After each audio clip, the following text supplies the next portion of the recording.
Okay, good afternoon. Let me ask if you have any questions before we continue with our discussion about time-independent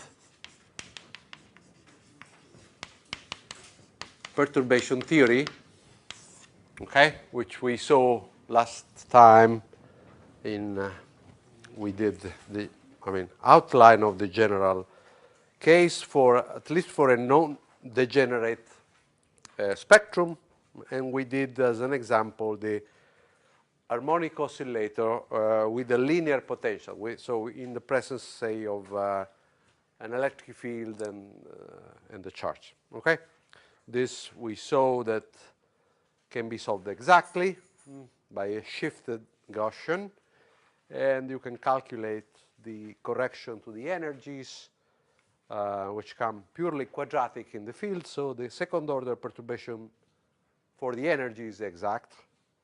Not exact for the state, however, which you can calculate to say, first order and see what it comes with respect to the actual one.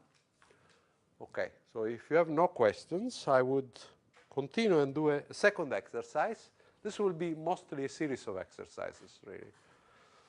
But I hope that you get a feeling of what is the, you try to do things yourself, okay? Not so these are less kind of theory-oriented lectures, more on the practical side, okay? So for instance, suppose that your Hamiltonian now is, again, the harmonic oscillator. So p squared over 2m plus 1/2 m omega square x square in one dimension, for instance. And now you add the term, so this is a potential like this. We added the linear term. The linear term shifted the parabola, right? What is the next term you can add? Not a quadratic one, because this would change simply the frequency. So next, constant is not important. What? Cubic. Cubic or quartic? What do you prefer? Cubic. Both are important and slightly different in some sense. Let me first discuss. You have to decide this for the quartic term, okay? So something like plus g x to the fourth. You have to decide the sign. If you decide a positive sign, then this means that the potential really is much more steeper, especially for large x.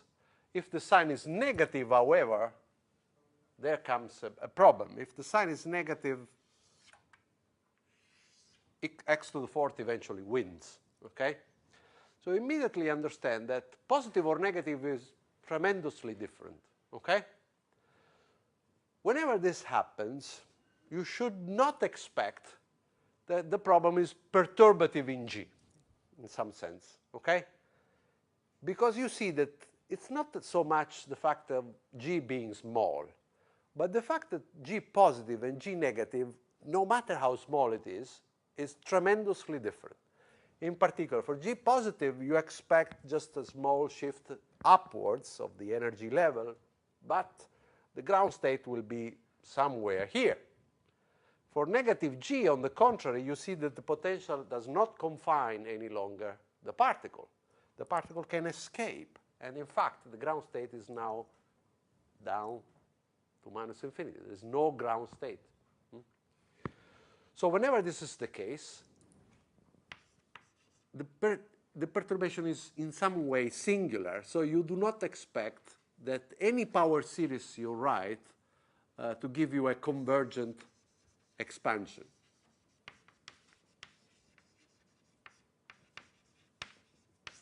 Forget about convergent expansions.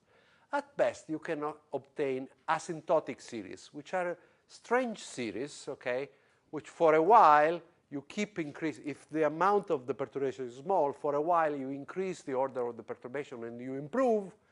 But if you insist, then the thing really diverges, okay? So asymptotic series are really divergent series, which, however, improve systematically for a while on the quality of the perturbation or of the approximation if the amplitude of the perturbation is small.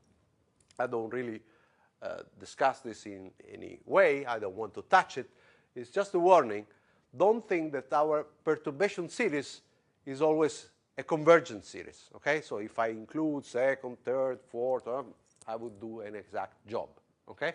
There are problems which have intrinsically no convergent series behind, okay? And usually you can spot those problems by the fact that positive and negative value of the coupling have a completely different physics, for instance. That is a signal that should tell you, don't trust, don't think that there is a convergent expansion, okay? So we could do this, okay? It's just a little bit more complicated because of the thing that you will find immediately now than doing the third order term, which I will write for simplicity in this way. I will write it as minus lambda. I want lambda to be dimensionless, just to gauge the amplitude of the thing. Then obviously I will need an energy. Let me write this energy as h bar omega. I want x to the cube, okay? But since I put all the dimensions here, I write this as x divided by the famous L, the oscillator length. That is some function of h bar, m, and omega, okay? In this way, this is dimensionless. This is the energy, and this is another dimensionless quantity, which is essentially how big is the perturbation. What? Cosine of x? Well, that is a very different thing, first of all. Cosine of x behaves in a periodic way, okay? So that changes in some sense. First of all, notice that this object here, once again, has the following thing. For negative x, this goes to, if lambda is positive, for instance, this goes to a very large quantity like this. But for positive x, this in the end wins over this. So you will have something like this, okay? So this potential also has that feature that really there are no ground states to be expected, okay? So as before, you expect that this thing should not be particularly nice as a function of lambda. It's not convergent in lambda. We will see several signals of these delicacies in lambda. Then you might ask, then what for? Why do you do it, okay? Well, if lambda is very small, and we will see to characterize what does it mean to be small, then what used to be, for instance, the ground state here, the ground state of the harmonic oscillator, in some sense will keep a certain validity in the sense that this will be a kind of metastable state of this system, which means that it's a long-lived object. If you prepare your particle there, it will stay there for a very, very long time. And you can make this time longer and longer if you make lambda smaller and smaller, okay?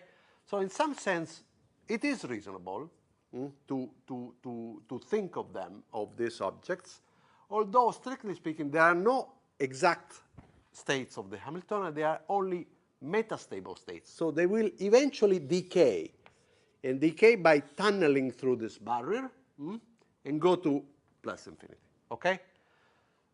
People might sometimes rephrase this thing by saying these states have a small imaginary part, okay, in some sense. But we are not concerned about this, okay? Particle physicists are particularly sensitive to these things because, after all, many of the things that you call particles are really bound states that have a certain decay time. They decay after a while. They are metastable objects, okay? They just split into other things. So in some sense, this is very common in particle physics, okay? So there are objects that live for a certain time and then they split, okay? Less common is obviously in condensed matter, but nevertheless, this is a possible scenario, and it is reasonable in some sense to still consider, especially if you have here this object. I mean, if lambda is very, very small, then this thing will go up, up, up, up, up, up, and then eventually, okay, will go down. So maybe there are quite a few levels of the harmonic oscillator inside the well, which would retain some interest as metastable state, obviously. And you can ask how they change in mean energy, obviously, okay, together with the fact that sooner or later they will decay, but they move in some sense. You can ask in the meantime where they live, you can try to address them by exciting things, okay? So for instance, you can think of what photon we would need to excite one of these metastable state to another. So the energy difference between them that you might try to calculate, that we will calculate, have a certain meaning, okay? Although strictly speaking, neither of them lives forever, okay?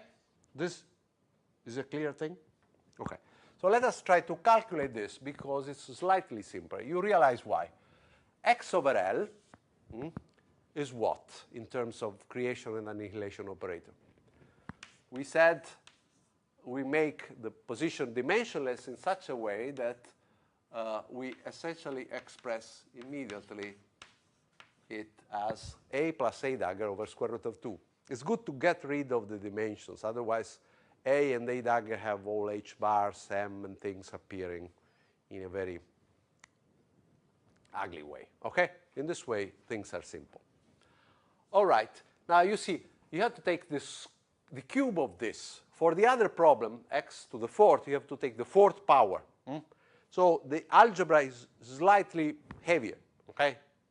We get 1 power less. Okay? And this is slightly more, slightly easier. Okay. So what do? Well, we simply rewrite this object now in terms of A and A dagger. Okay? So this is my perturbation V, or lambda V. Okay? Lambda V is what I write there. I want to rewrite it in terms of creation and annihilation operator, and then you remember that all I have to calculate is matrix elements of this V between the unperturbed states, which are the well-famous states with a certain number of occupation of A daggers, the psi n. Okay? So the phi 0 n, let me write it here, phi 0 n are simply A dagger to the power n over square root of n factorial applied to the vacuum, okay? The thing without objects, okay? And these have energies E0n, which are simply h bar omega n plus 1/2, okay? This is the unperturbed part, okay? After obviously getting rid of the... Okay, good. So let us proceed. I calculate this. So I have this object to be just minus lambda h bar omega. Then I have what? Then I have this thing to the cube. So I have A plus A dagger cubed. And then I have the 2 square root of 2 because of the cube of square root of 2. All right? So let us calculate this thing. You have to be a little careful because these are operators. They do not commute, so don't just use the cube of the binomial as you would do. The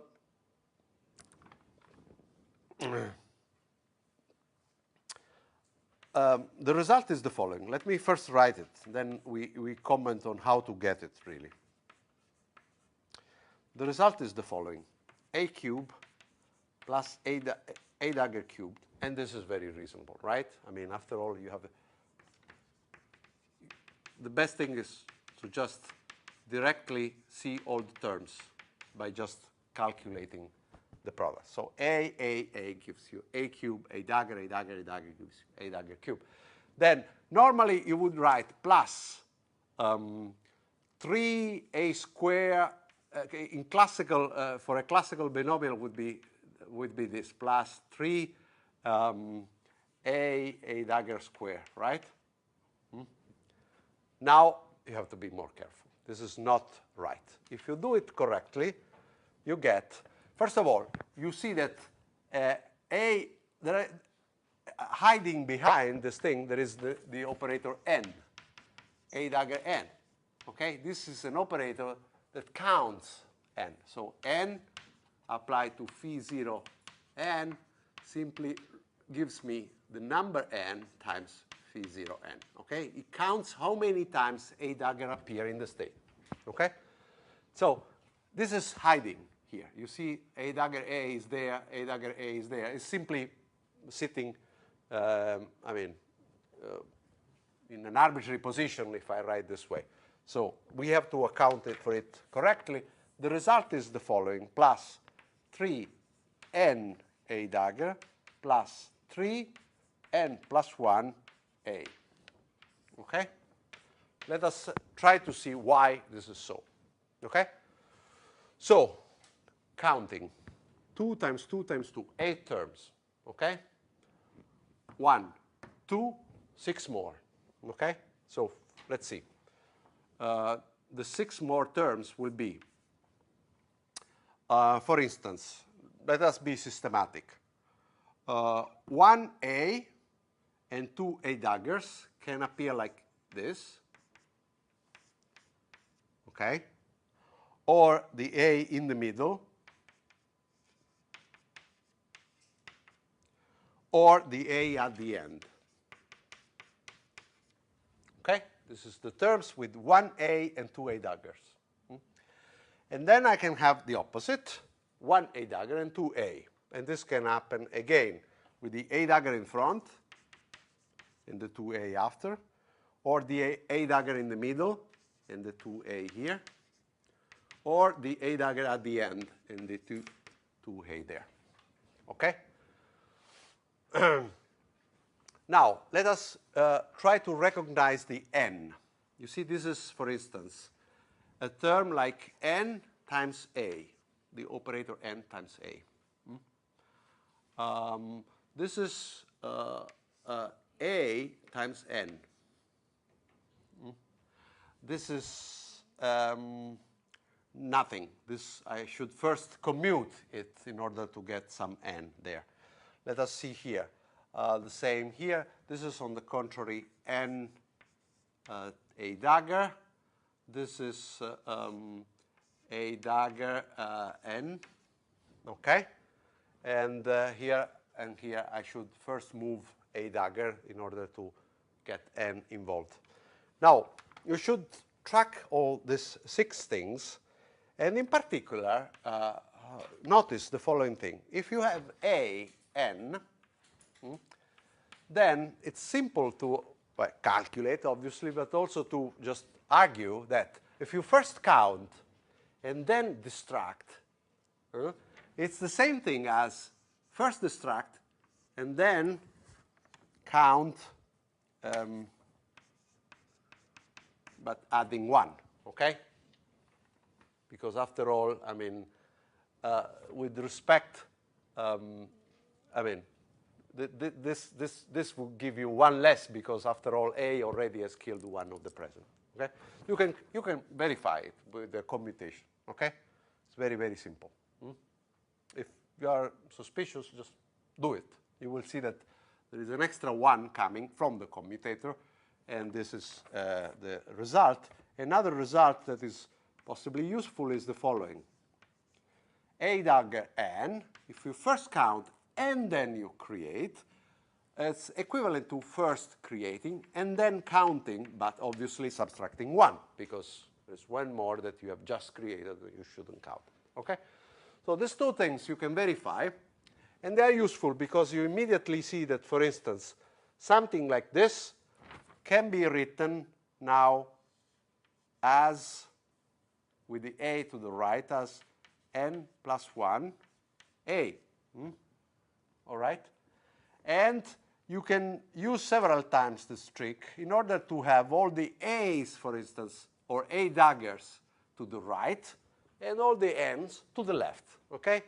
Which is very comfortable in some sense, because you know how A and A dagger act, and then you count the remaining. All right?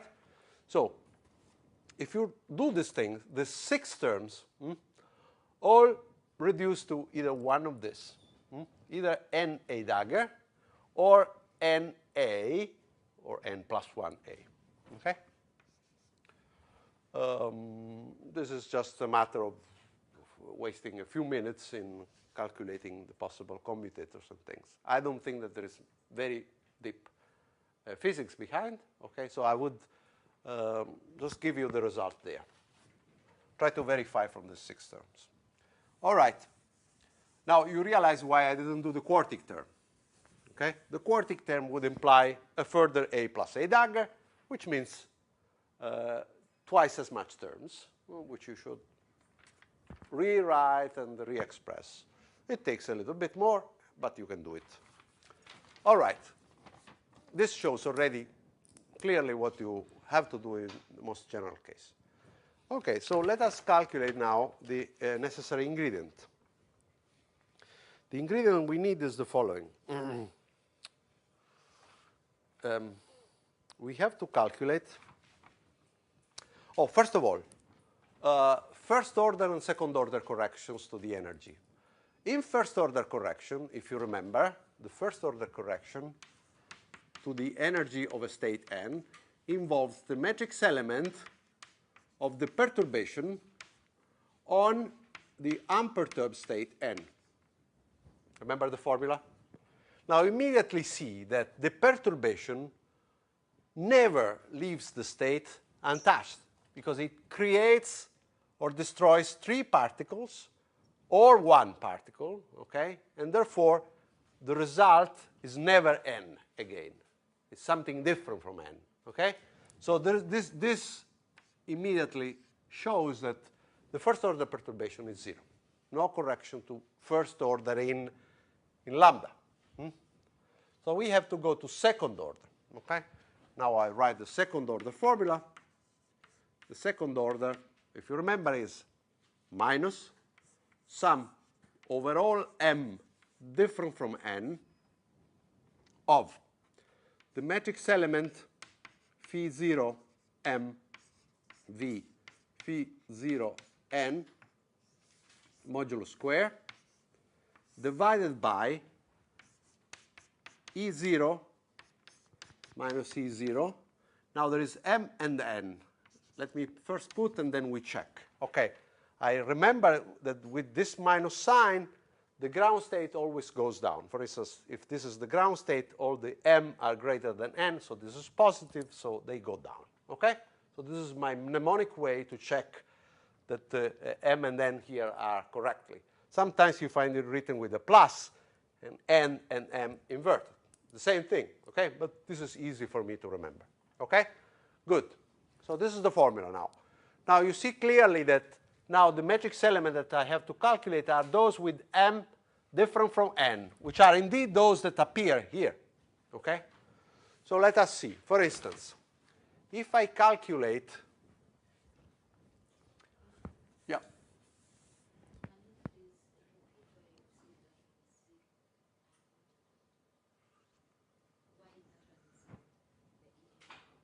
The question is why the first order correction is 0. Okay. Now, V, the perturbation here, acting on phi 0 n, can do essentially 4 things. You can destroy 3 A's, okay? Obviously, the result will be essentially n minus 3, right? So when I take the scalar product with n, I get 0. You agree with this? So this will give me 0. Same thing happens for A dagger cube. Because it creates 3 particles, it means I go to n plus 3 with certain matrix element that we will take care now, obviously. But the result is that you go to n plus 3. Then you take the scalar product with n, you get 0. They are orthogonal, all right? So even this is 0. Let's take that. That will be A dagger and then 3n. So I first create 1, and I get essentially n plus 1. Then I measure, which simply counts, so I get n plus 1 here. I multiply by 3. But the net thing is a state that is n plus 1. Then I take scalar product with n, I get 0. Okay? So everything here, including the last one, changes n into something else, either n plus 1, minus 1, plus 3, or minus 3. Never 0. Okay? Never 0 change. Okay? And therefore, when you take the scalar product with phi 0 n, you get always 0. Okay? This happens quite often. Okay? The perturbation is such that it has no effect on the unperturbed state. The matrix element is trivial 0 by some parity rule or whatever. Indeed, I mean, in some sense, let us look at this thing from a different perspective. After all, this is x cubed, so it's odd. You take the matrix element between n and n. Whatever n is, it is same parity, so the modulus square times n. By the same reasoning we did last time, the result is 0 by parity. Okay? So this is a different way of seeing it, but more deeply, I mean, what is behind this thing is the fact that this is an odd potential term.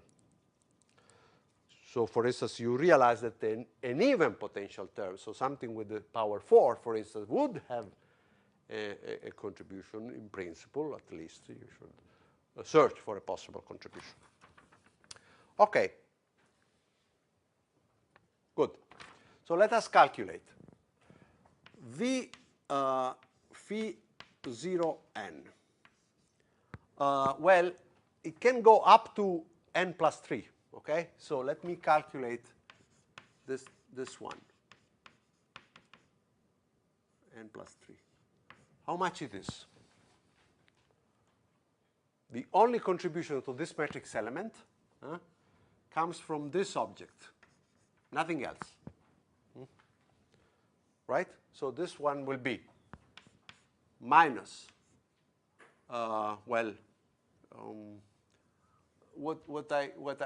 lambda for me now is really in the potential. So let me put it lambda. Minus lambda h bar omega divided by 2 square root of 2. And then I have, well, I first write it.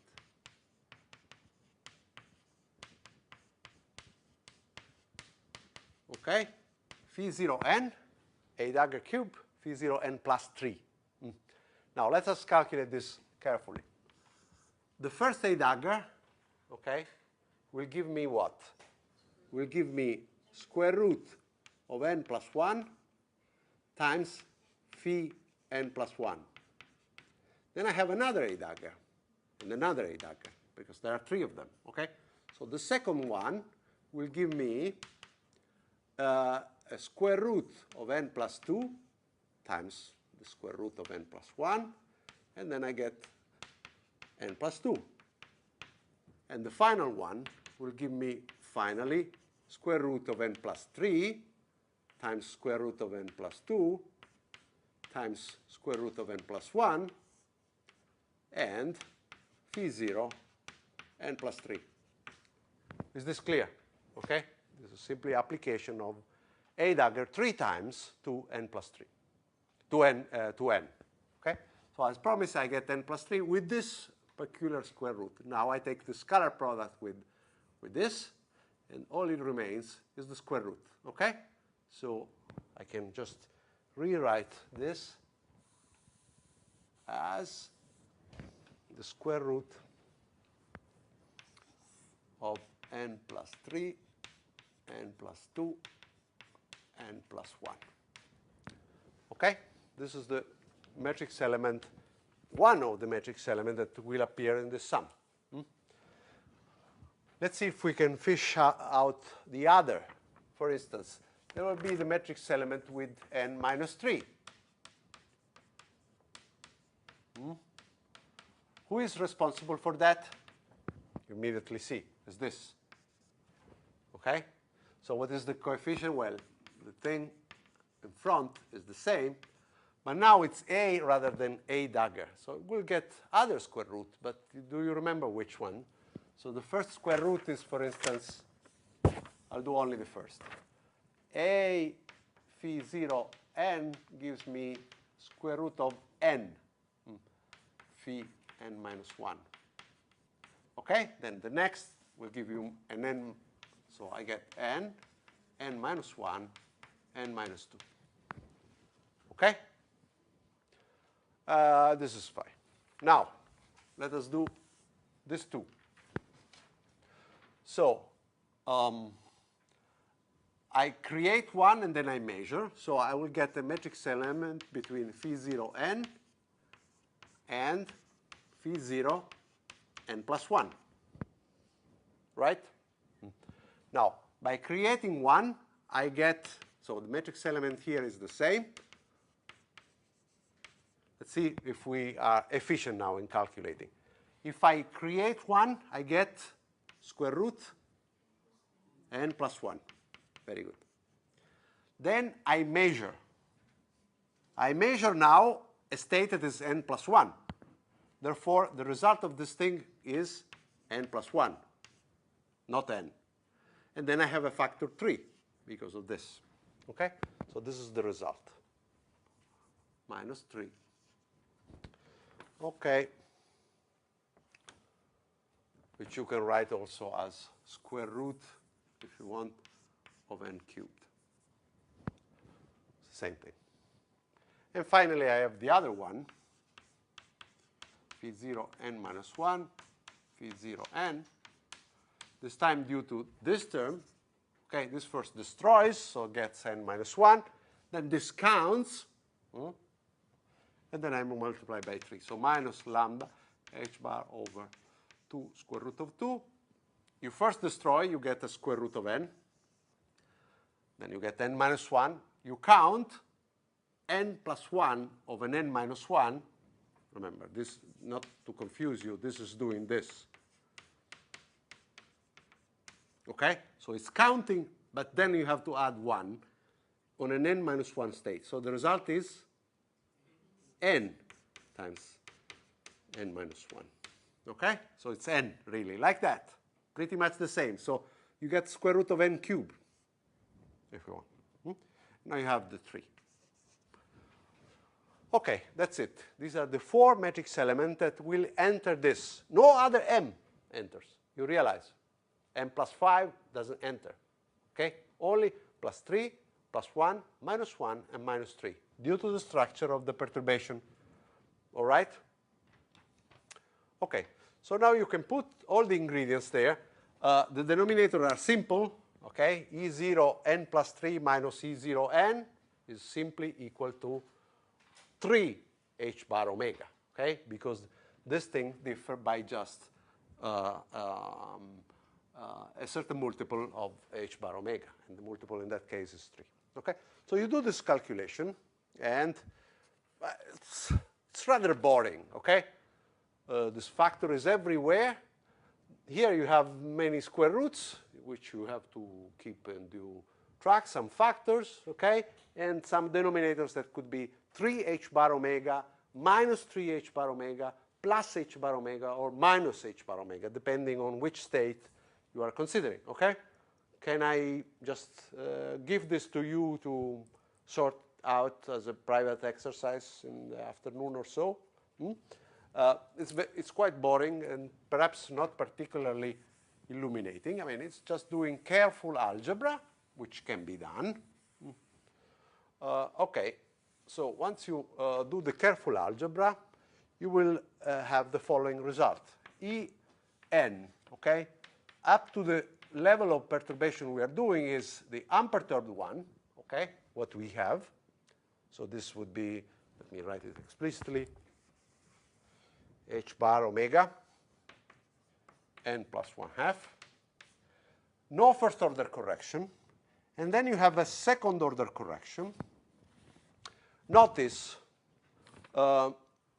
if you calculate this, it comes in all cases negative. There are two actually pieces that you can extract. Minus 15 over 4 lambda square h bar omega lambda square comes because this matrix element have to be squared. Okay, so all the square root in fact disappears. Okay, because of the square. The lambda square, the h bar omega is not square because there are h bar omegas in the denominator that cancel partially this. So you see, you have only one. One term is this, and the other term is just independent of n, minus 7 over 16 lambda square h bar omega. Okay? So both of them have lambda square h bar omega, but this term has n plus 1/2 squared, and this term doesn't depend on n.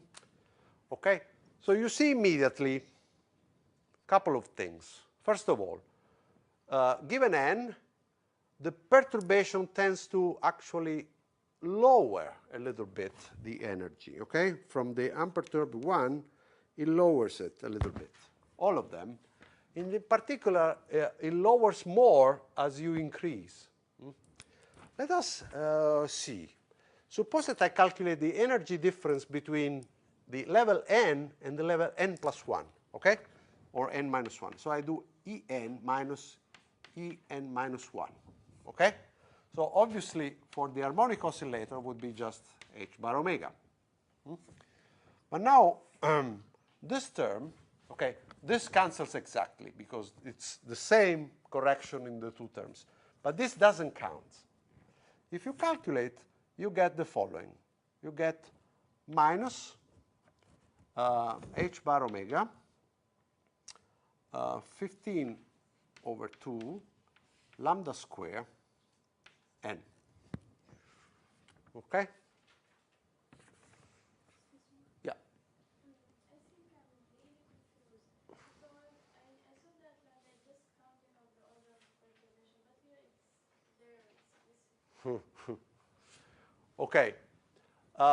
Usually I use it only to count the order of perturbation. In this case, I mean, this has to be an energy, okay? So I prefer to explicitly insert the, here is really doing the purpose of telling me how strong is this potential, in dimensionless way, however, okay? So you can tell me this potential is 0.1 or 0.9 or 2 or 3 in units of what? Of h bar omega, which is the energy in front, and 1 over L cubed, which is in the denominator. You see that everything else is dimensionless. This is dimensionless. This has dimension of energy. So in some sense, this is now serving a more definite role. It should tell me how big is this perturbation. All right? So I leave it there. Okay? In our theory before, it was just a kind of signal of the order. Because I didn't specify the V in my previous lecture. I mean, V might have included the how. Okay? That was just a formal tool. Now, probably I should use another symbol. Would you like epsilon more? Okay? So, forget about the lambda of the previous lecture, keeping track of the thing. Now, I need a parameter telling me how big is this perturbation in absolute terms, okay? In dimensionless terms, okay? Because I have chosen, if I write this as minus a x cubed, everything is hidden here, obviously. But I know that this must be an energy divided by a length cube, because the result has to be an energy, okay? So I fish out the energy, I fish out the length cube, and the remaining thing is some constant, which could be small, large, whatever, okay? So this constant is lambda, or epsilon, okay? Perhaps epsilon is a better name. But let me not substitute everywhere, okay? So wherever you see lambda, call it epsilon. It's some number. Now, it is not difficult, this calculation that I am hinting. It's just a difference between two following one. So one is this, and the other is, you see this term has minus 15 over 4 epsilon square, or lambda square, h bar omega n minus 1/2, because if you decrease n by 1, you get n minus 1/2 square. So you take the difference of this and that, okay? And what you get is simply lambda square n. You realize this? It's very simple, right? Because the square of this is n squared plus 1/4 plus n, the double product. The square of this is n squared plus 1/4 minus n, okay? So if you take the difference of this and that, the n squared goes, the 1/4 goes, n minus n gives me 2n, okay? So you see here the factor has become from 4, 2, and there is an n, all right? So the gap between, so every level is just decreased. But the gap also between a level n and the level n minus 1 is decreased, and in fact, proportionally to n. So the more you go up, the more you decrease this gap. Now, how long do you think we can go up before this will make no sense at all? It's very simple to see that if you fix lambda and you take n large enough, lambda square n times 15/2 will become 1, okay? No matter how small is lambda, you keep increasing n, and this will become 1. At that point, this gap becomes 0 or negative, which is meaningless, obviously, because this should always be a positive number, okay? So you immediately see signals of something that is fishy, something that is obviously not right for all possible state, or certainly one has to be careful. The perturbation being small, you can believe those formulas for small n. Sooner or later, even if lambda is small, n is so large that you should not believe the formulas, okay? Because in some sense, the perturbation is not only controlled by lambda, but is controlled also by what is the n that you are perturbing. You see that the amount of correction increases with n. And at a certain time, it becomes meaningless. You are essentially correcting the unperturbed gap, for instance, by a quantity that is of the order of the gap. You should never believe to corrections that are of the order of the things you are correcting. Because obviously, maybe there is some further correction that changes completely the picture. And in any case, this is a signal of a series that is not convergent in this case. Okay? Nevertheless, if lambda is small, so this is very, very large, here there are several levels there. For some of this, especially the lowest one, you can calculate how they shift. Okay? They shift a little bit down. So you calculate how the photon resonances, for instance, would change, and perhaps these are experimentally meaningful things that you can try to control. Okay? Strictly speaking, no single level there will survive. Sooner or later, this will go. But it's a metastable state that lives for long enough that you can possibly measure things. All right? Okay. So hopefully the calculation is clear.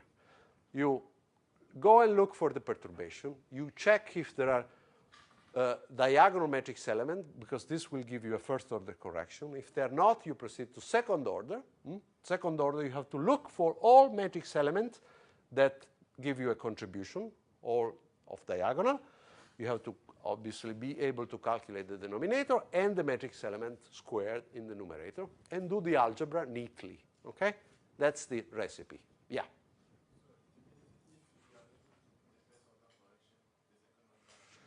Really depends. Depends on what people ask you. If they ask you calculate up to second order, you do the first and you do the second. The idea is obviously that you always have to check what the parameters are. If the second is smaller than the first, for instance, that is a good sign. It means the perturbation was small, and indeed the second correction is smaller than the first.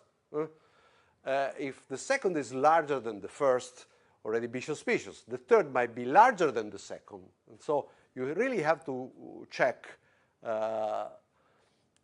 You want to stop in a perturbational expansion in some sense when the next term you forget is smaller than the previous one.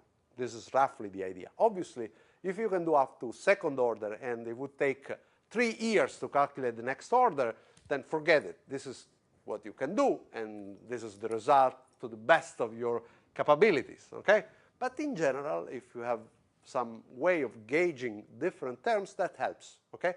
So if there is first and second, you can realize if with the parameters you have, if the second is smaller than the first, okay? That is a good sign. Sometimes the first is 0, okay? So there is no way of the first non-zero term is the second. So consistently with what I've told you, in principle, you should tell me if the third is smaller than the second.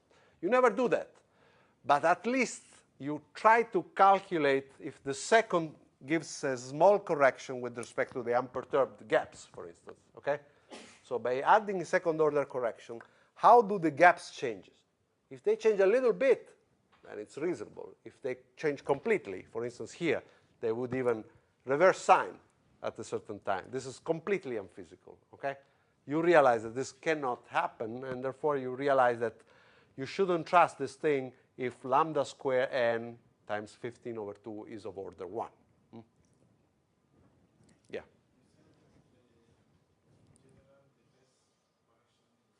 No, I didn't say that. I didn't say that in general the first order correction is 0. Sometimes it's 0. You go on. I mean, it's easier to calculate something that is 0. You look at it, it's 0 by some better. Usually it's 0 by some symmetry. Okay. For instance, the states are even or both odd, and the operator is odd under parity. Okay.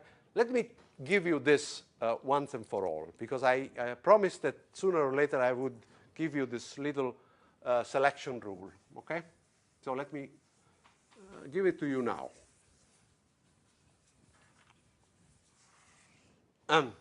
You remember, if parity is a good symmetry, so the inversion commutes with the Hamiltonian, for instance, the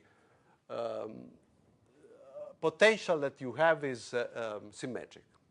It means that the parity commutes with the Hamiltonian. You can classify all the energies, all the eigenstates, as eigenstates of parity as well. Okay? So you can always take simultaneous eigenvector of parity and Hamiltonian, which means that every eigenstate, you can tell me if it is even or odd. Okay, now, suppose that I have some state, okay, phi n, okay, which has a certain parity. Say the parity can be plus or minus. So let me say that this is -1 to the parity of the state n. The parity for me is, for instance, 0 if you want to have a plus parity, and 1 if you want an odd, because -1 to the 0 is +1, -1 to the 1 is -1. All right? So this little number here will tell me if the state phi n is even or odd. All right? Good. Now I have some operator, and now I have another state. Okay? The other state also has a certain parity. So for instance, -1 to the pm. Again, if pm is 0, you mean even state. If pm is 1, you mean odd state. Okay? Good. So how can I tell you something about this? Well, first of all, I can insert here P is the parity for me, okay?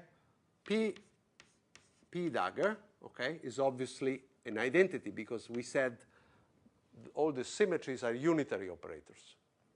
And so the inverse and the dagger coincide. By the way, in the case of parity, the inverse coincides with the parity itself, okay? So operating the parity once and then twice gives me the identity, okay? So I might as well use another parity here, but never mind. What I do is I insert a parity here, and then I insert a parity here, because this is identity. So I have on this side, I will write it like this. P dagger P. Okay? Now, you immediately see that what you have here is equal to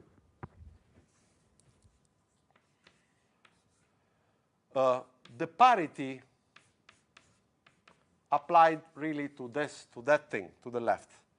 Then the parity V and parity again in the middle, and then P applied to phi n. Okay? I have simply reassembled things to show you that here you have a parity operator acting on the state, and this is an eigenstate. Here you have a parity operator acting on the eigenstate to the left. Okay? So these two objects, this will give me -1 to the Pm times the same state. This will give me -1 to the Pn times the same state. And now the crucial question is, what about this? Okay? So you immediately see that this object is essentially how the operator behaves under parity. You first change parity, then you measure the operator, and then you revert back. Now, if the operator is, for instance, even, it means that this is equal to V. If it is odd, it means that this is equal to -V. Okay? There are two possibilities. The operator is even or odd. For instance, x cubed would be odd. So if you first do the parity, then you measure x cubed, and then you get -V. All right? X to the fourth would be even. Any operator, in principle, you can try to classify if it is even or odd. If it is mixed, then obviously it must be a sum of even and odd. You can address the two parts separately, okay? But in principle, you can do this analysis. Now, look at this thing. Suppose that you have an even parity object, okay? Then this thing will be equal to what? -1 to the Pn plus Pm times phi m v phi n. Okay? So quite the same object appears there and there. Okay? But the thing in front could be +1 if the two states have the same parity, or -1 if they have opposite parity. Well, if they have opposite parity, a number cannot be equal to minus itself unless it's 0. Okay? So you immediately conclude that the number must be 0 without calculating anything. Okay? Notice, if I had x over L to the power 17, before I end up doing my algebra for the power 17, I mean, it's the end of the day, I have to go for dinner, and I still don't know if my first order thing will be 0 or not. It is 0 by this argument, okay?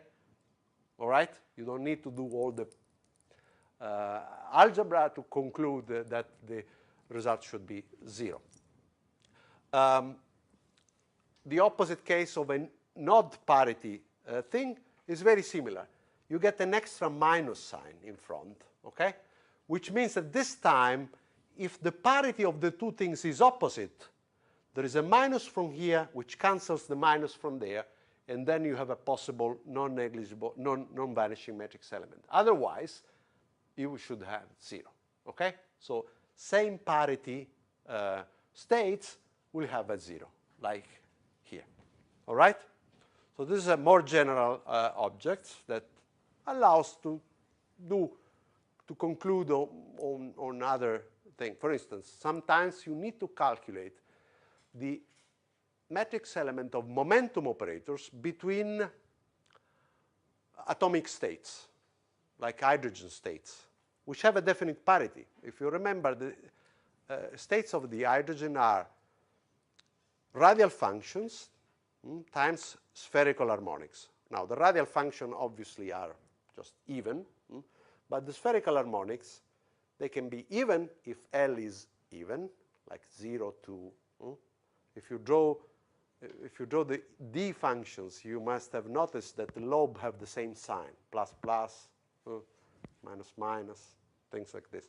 On the contrary, the p states, L equal 1, have opposite sign, plus, minus. And this is a general thing. Odd spherical harmonics are odd, and even spherical harmonics are even under parity. So immediately you can conclude, without even calculating the gradient, that the average momentum between, say, same L spherical harmonics should be 0. Because same L or same parity.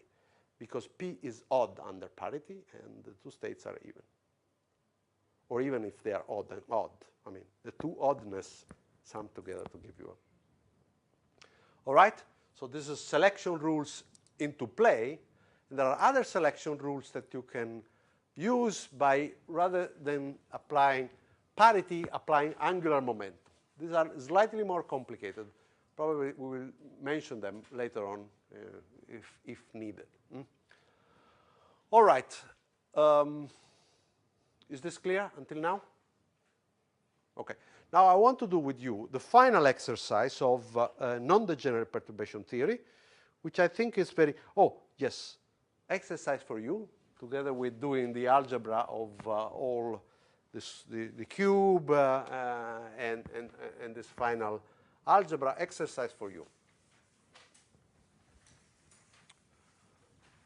You remember that you can calculate not only the second order correction to the energy, but you can calculate the first order correction to the energy by just using the same ingredient, okay?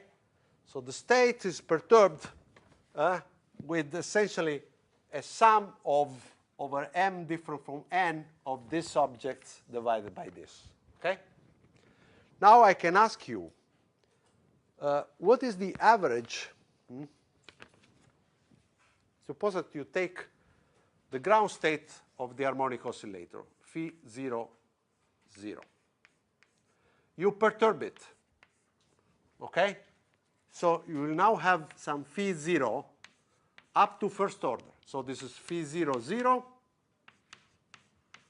plus some corrections, okay? So something like minus sum over m different from 0 of these objects, okay? Divided by E0m minus E0, 0 times phi 0m. Things like this, okay? If you want the formula with all correct signs, I will give it to you immediately. So it is this.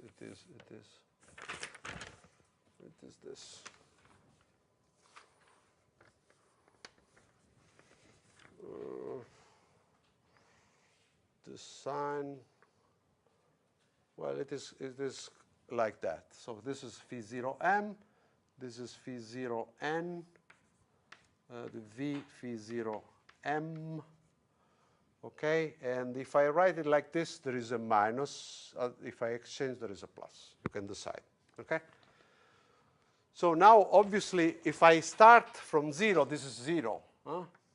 This will not go to negative, okay? So you will have only this and this, okay? The negative ones will just not contribute. You see immediately, you get square root of 0, square root of zeros, okay? So no negative, only the positive.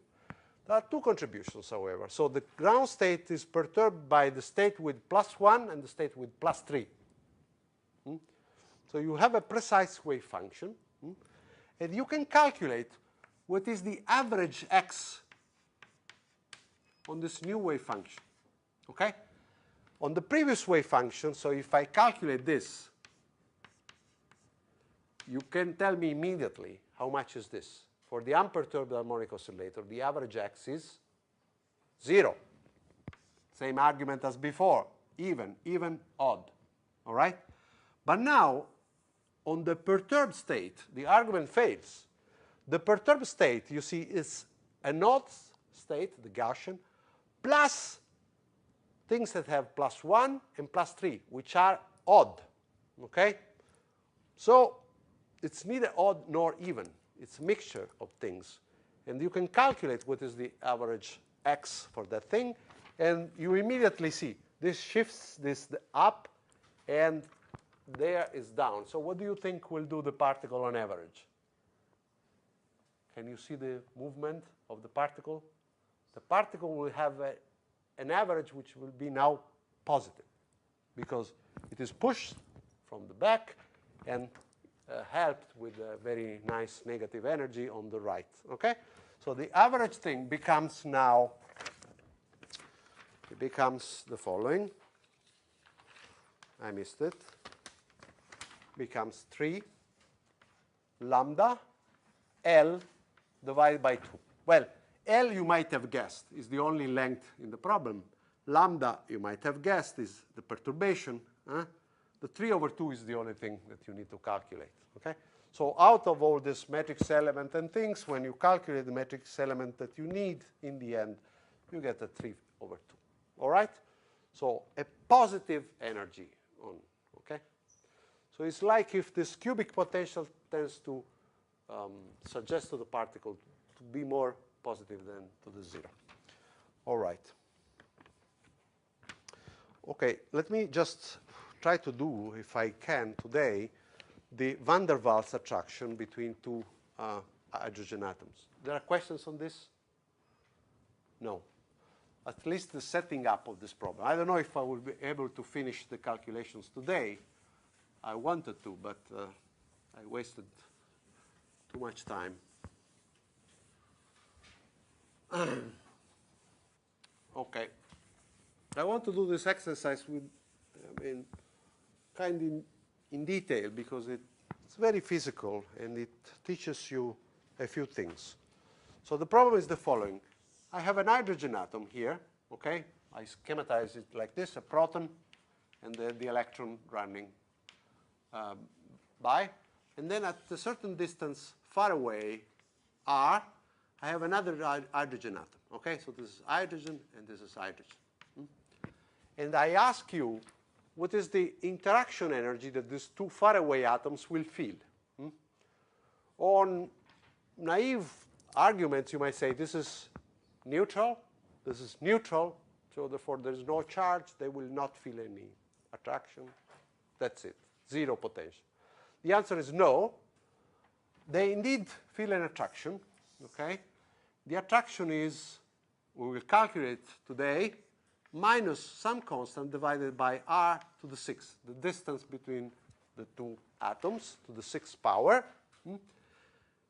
and is negative. Obviously, this will not go forever, so don't think that this will just diverge like that. On the contrary, when these two atoms come closer and closer, other terms will keep, will be more and more important, until if you really try to squeeze one atom on top of the other, the nuclei would repel like hell. The two electrons also would come close to each other, would repel like hell. So really, here, there is a strong repulsion, okay?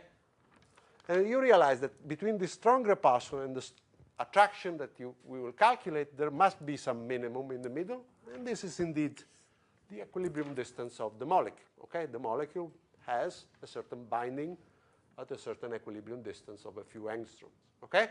In principle, you might try to calculate everything here and try to see, for instance, what would be the vibration frequency of this molecule.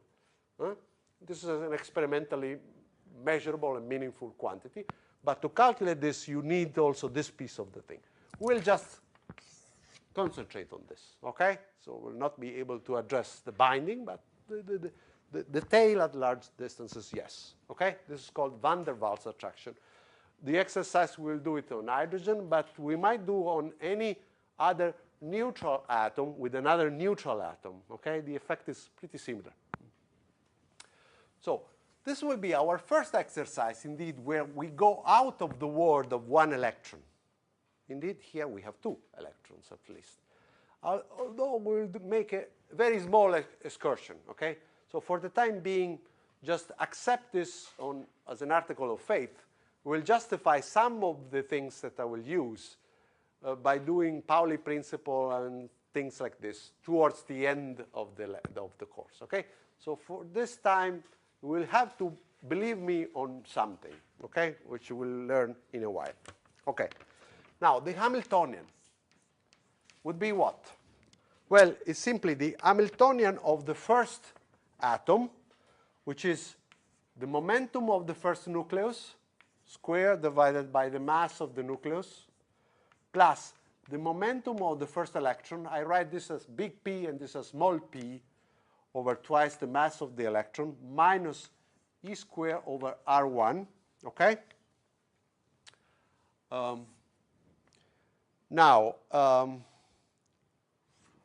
Plus the momentum of the second nucleus divided by twice the mass plus the momentum of the second electron divided by twice the electron mass minus E squared over R2.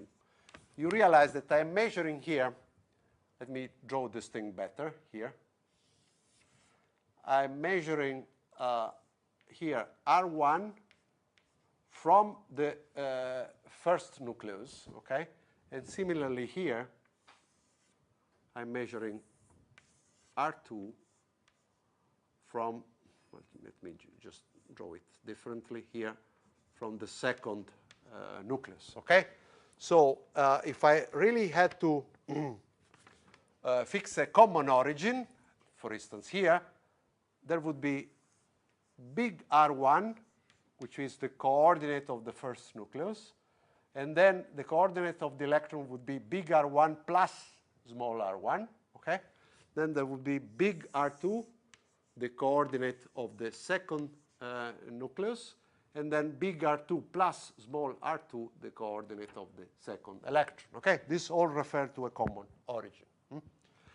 All right, but certainly I can write the interaction potential in terms of the relative coordinate with respect to the center, right? This misses several contributions. Let's see how many.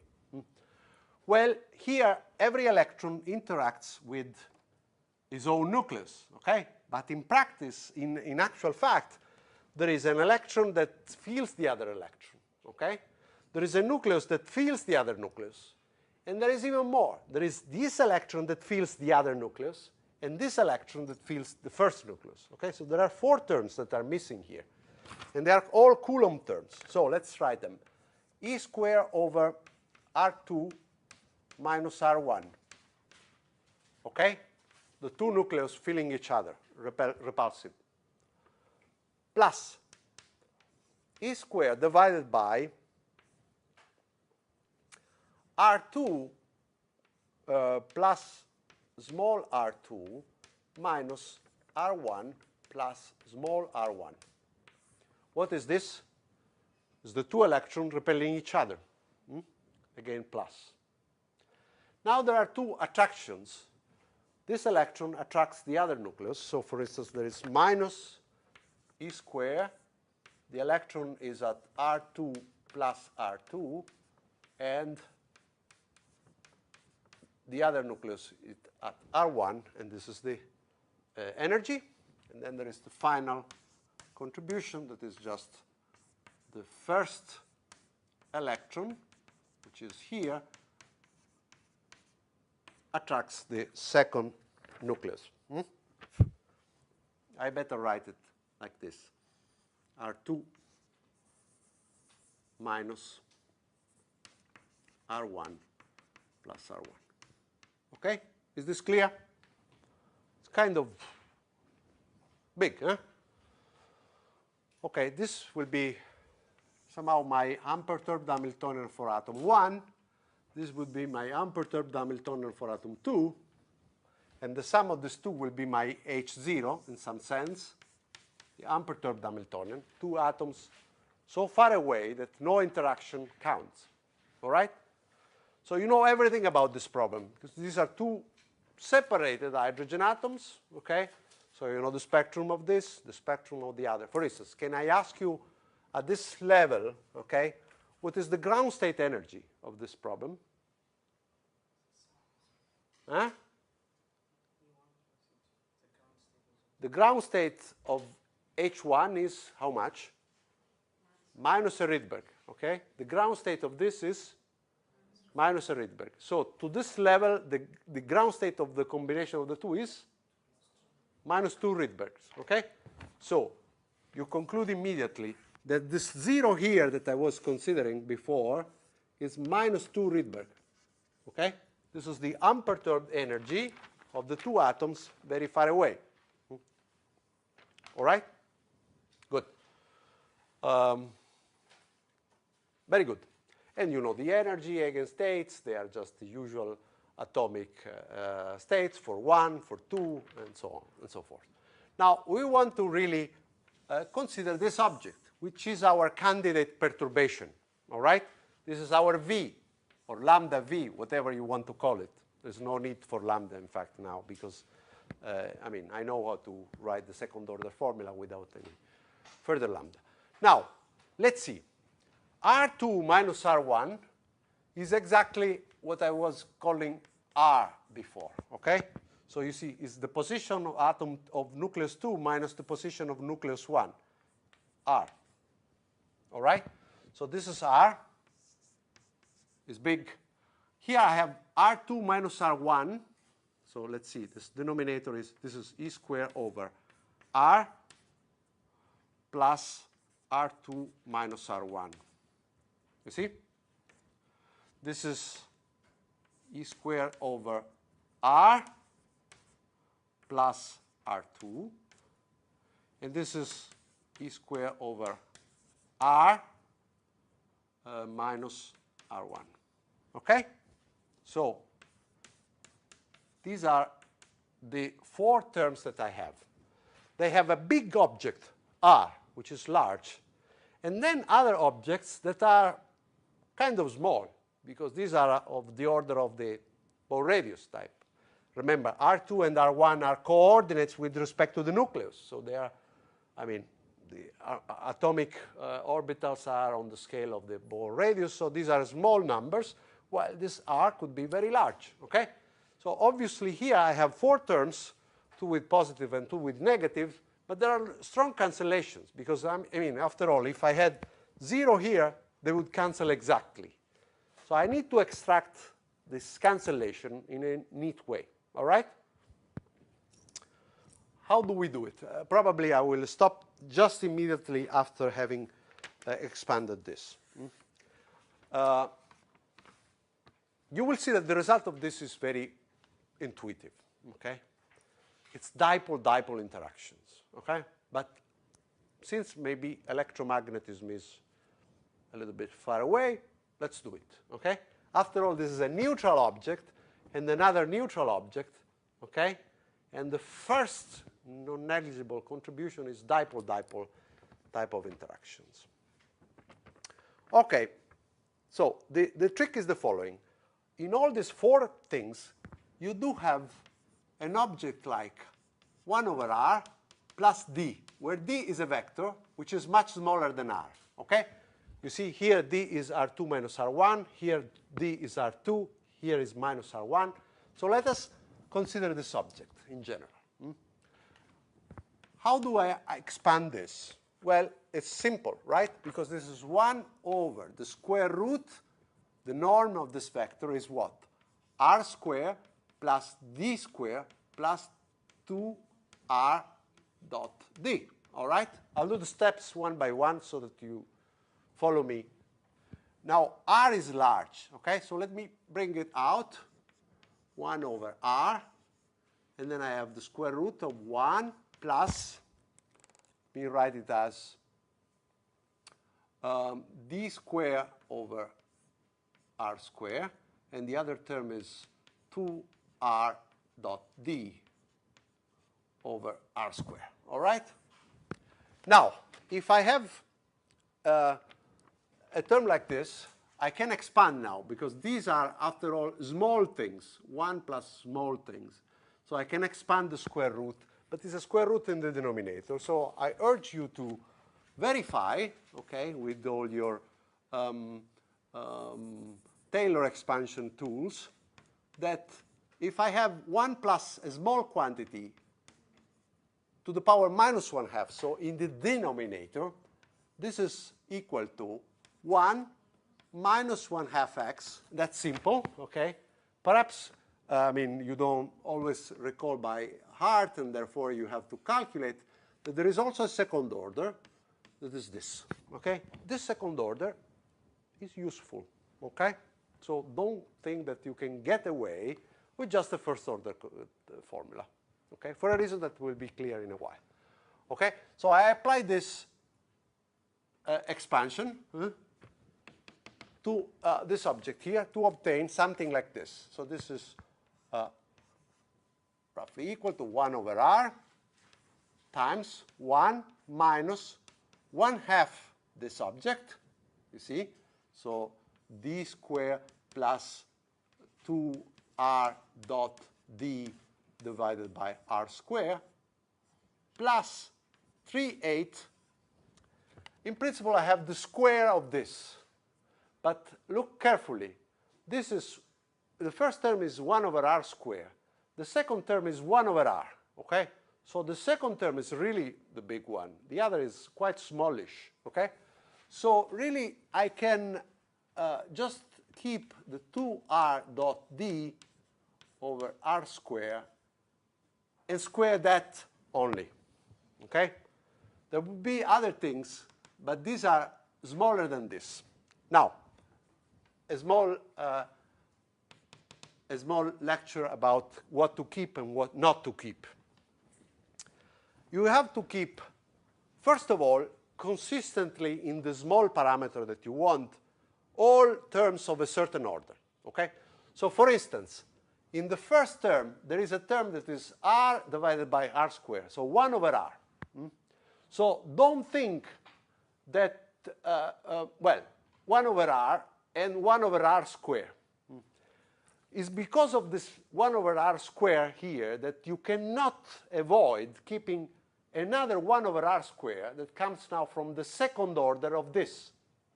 This is 1 over r. If you square, it's 1 over r squared, same order as that. Okay? So whenever this happens, that you have two different orders, always keep also the next one such that it is of the same order as what you have kept. All right? Never put this without that. Okay? You might say, okay, I don't keep that, and I don't keep this as well. But then it's too dangerous, too risky. Okay? It might be that everything then cancels, and then you need some terms. Okay? So whenever you expand, always be generous and expand a little bit more than what is the minimum necessary, because maybe it will be useful. Okay? If it is not useful, you are always ready to drop it. Okay? Okay. So that's what we did. We expanded to second order in order to keep the minimum, which is this and that are of the same order, 1 over r squared. Okay. Now I have this, and I can apply to this. Well, this is in fact simple. There is no correction, so nothing, just 1 over r. Then I have this, then I have that, and then I have that. And there are different signs, okay? So let's see. Should I do it? It's a careful algebra that must be done. So for instance, in this case, you have d equal to r2 minus r1. Okay, let's try to do it, at least to see the effect.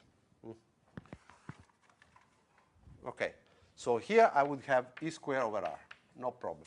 Here I would get plus e squared over r, okay, times 1 minus d is really r2 minus r1. So r2 minus r1 square plus 2r r2 minus r1 divided by r square. There's a factor 1/2. And then there is a factor plus 3/8.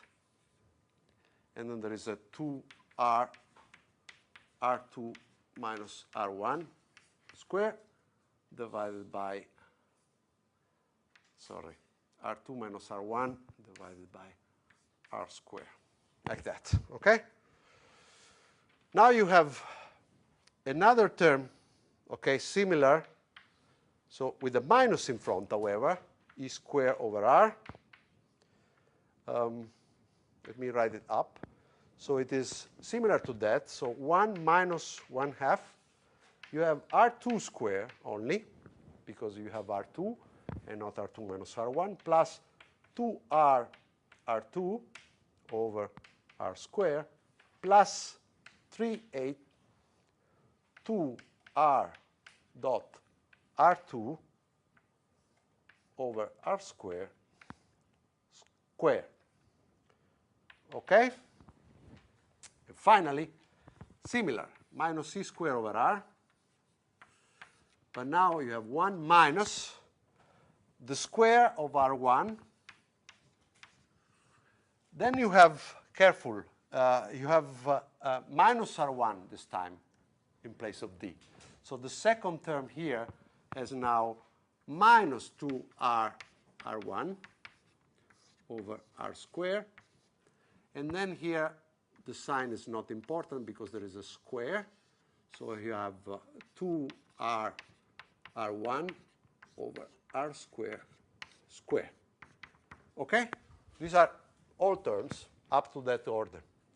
And now you see the charges cancel because you have 1 plus 1 minus 1 minus 1. So the 1 over R is not there. You expect this is charge.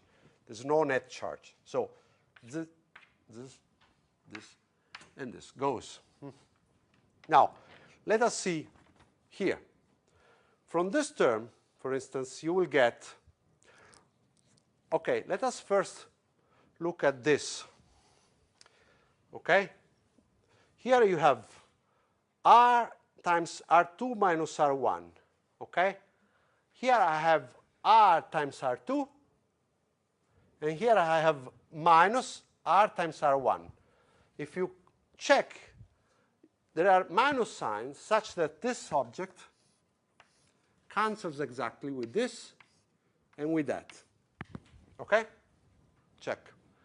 Now, this means that if I am too lazy and I say, okay, let me keep only this term and not d over r square and the other term like 1 over r square, just this, okay, I would end up with the 0, no effect, and therefore excessive laziness is punished. Okay?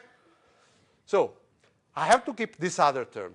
But if I keep this other term, I should not forget the square, which is of the same order. Okay? So I'm forced to do that. And now I have to keep track of all those squares. You see there are lots of squares. R square comes from here. There is an R square there. R1 square is there. R1 square is there. Now, those squares cancels, okay? Because R square with the minus sign here, and there is a minus and a minus, a plus there, okay? So the square from here cancels with the squares appearing there. Nice. But the R2, R1, the cross product remains, okay? And this term, well, this term also has to be massaged, okay? So please, can I ask you to just do this little final algebra? It takes very, very little, but if I keep doing plus and minus, essentially I've exhausted the time. So the result is the following. I first write it and then we comment. E squared over, let's see, the R appears in front, but also there is a 1 over R square there. So it's 1 over R cubed. Okay? Then I have R1 dot R2. This comes exactly from this mixed term. Okay? You see there is a factor 2 and the minus sign that cancels this 1 over 2 and the minus, and you get just R1, R2. The R square is already there. All right? So that is there. Minus terms coming from this. Okay? So you can easily see that these are essentially 3. Yeah.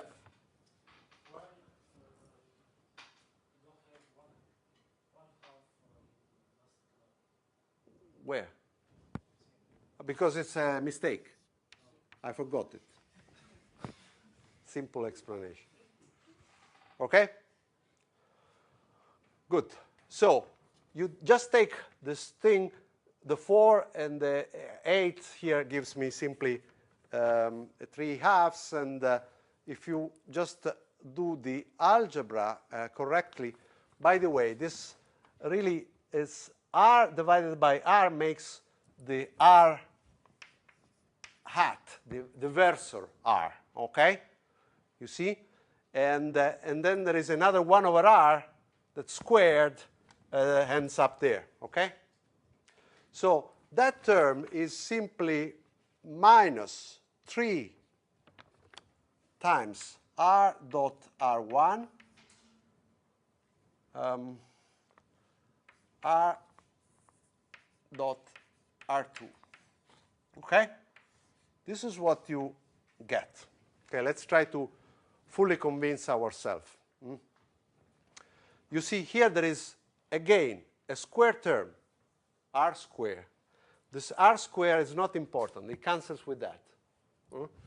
The r1 square is also not important. It cancels with that.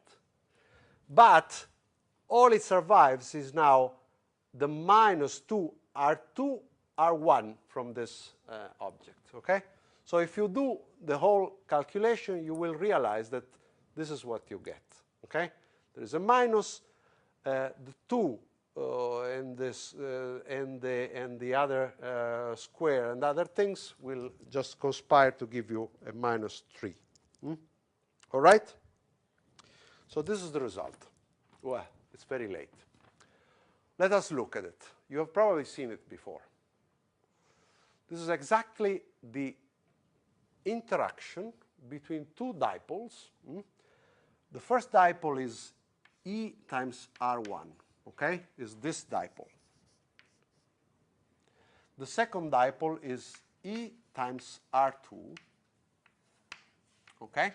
They are connected by a certain distance r, okay, and you know that the two dipoles interact with 1 over r cubed, but they have a orientation-dependent contribution, okay? So there is a term that is just the scalar product of the two dipoles, but there is a term that tells us how the two dipoles are oriented with respect to the joining line, okay? In particular, this term is there because the two dipoles, if you put them up and they are joined like that, obviously they would like to stay like this. But this configuration is different from this or this configuration, for instance, okay? So the energy is different. This and this, okay? Because of, if you calculate where the charges are and the distance are, you see which are the best configuration for the dipoles, okay? And the best configuration is given by this thing. So you want to, for instance, try to use the most you can out of this.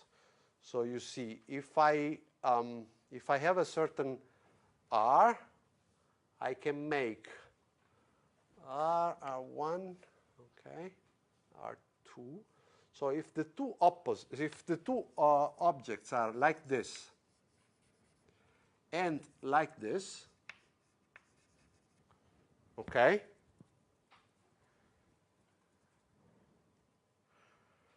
then,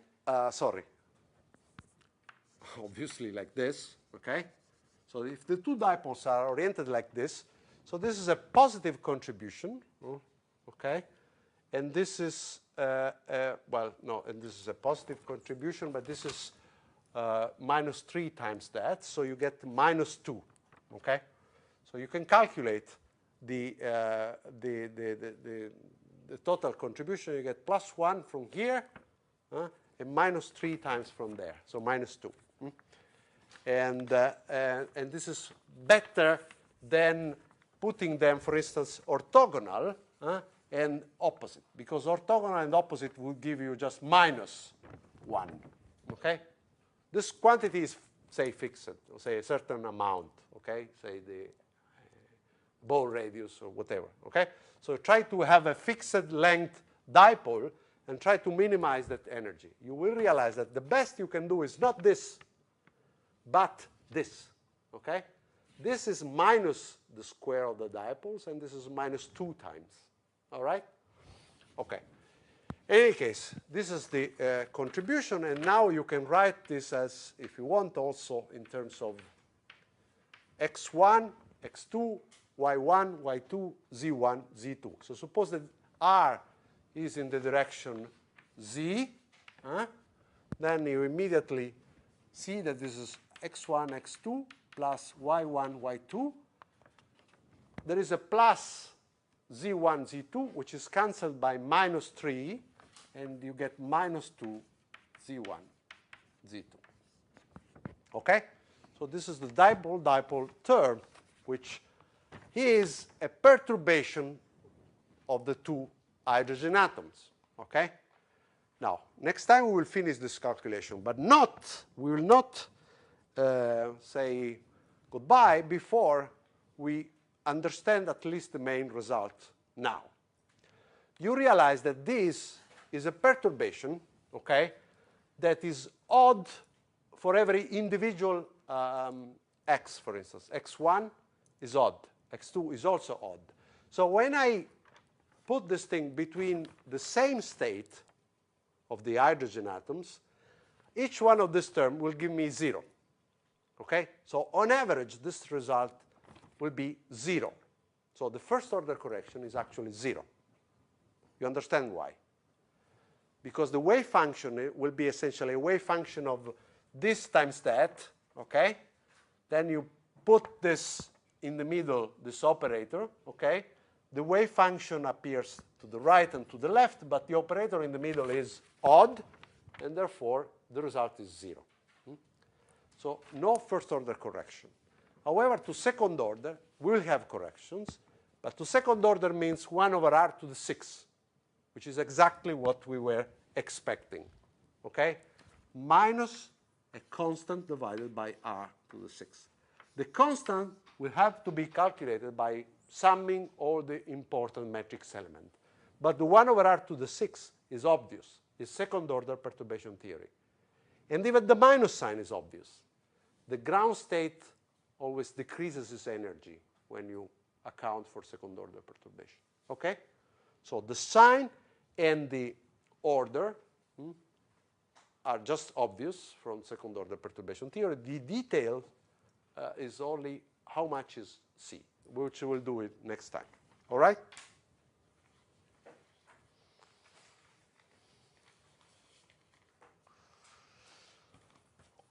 Okay, so if there are no questions, yeah.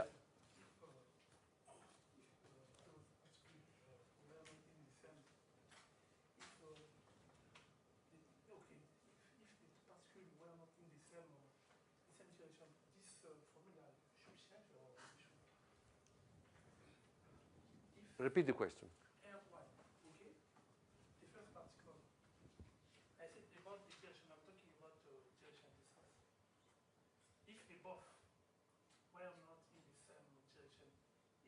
They were not in the same direction? They are not in the same direction. They could be in any direction, okay? For any direction, you calculate the interaction like that. Now, what I'm telling you is that the best directions to minimize this energy, classically, I'm talking about classically. I mean, what they do quantum mechanically is more complicated. But if you had just classical vectors of a fixed length, and you ask, what are the best possible energies for those two dipoles, okay? Then there are two possible competing things. This, okay, because this is very happy, but this is not particularly happy because R and R1, R2 are orthogonal, or this.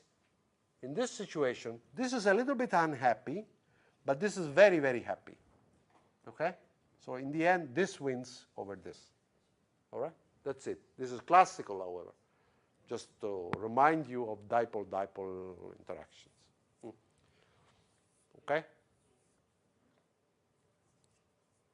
Yeah. As for the aperture of the Hamiltonian,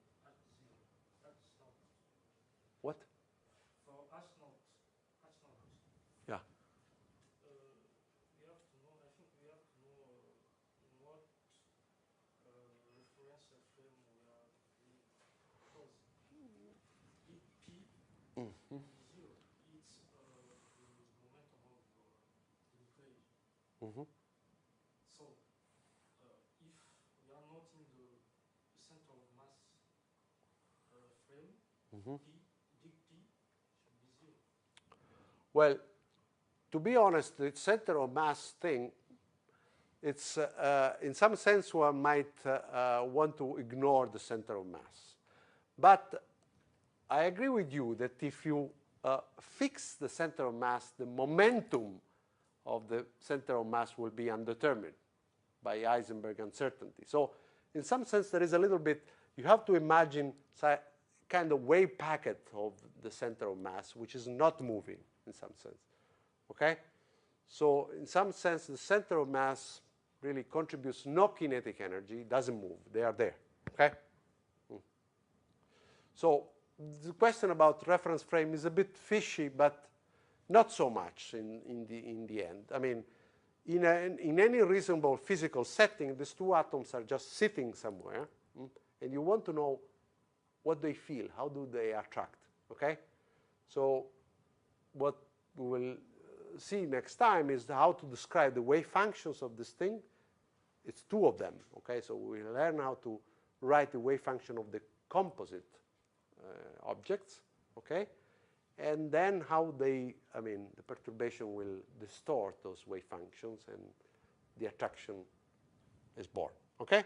So, Forget about center of mass, in other words. so this looks like all this is just for an instant, a given instant. Because we have contribution from electrons, but we know that electrons are moving around. No, we will calculate quantities that do not depend on the actual position of the electron, but only on averages with wave functions, okay? So the results that we will calculate are valid. I mean, obviously the atoms, the electrons move, okay? And they are valid if the atoms stay fixed there, okay, while the electrons run by, the results are valid. Obviously, if let the atoms move, then R changes, and you should ask what happens to, this is another problem, okay? But if the atoms are fixed, the electrons move, we will calculate the result. In quantum mechanics, it's not that this is a quantity that depends on time and changes. This is a quantity that needs to be averaged on some wave functions, which we'll do next time. The electrons move, but we know how to account for that in quantum mechanics, all right? Not with the classical motion. Forget about classical orbits, okay? But with the quantum average, expectation values. That's all we have done until now. 20 lectures, okay? Not motions of orbits of planets, but wave functions, okay? I must warn you, this is quantum mechanics class, not celestial mechanics, okay? Okay, good. So see you tomorrow.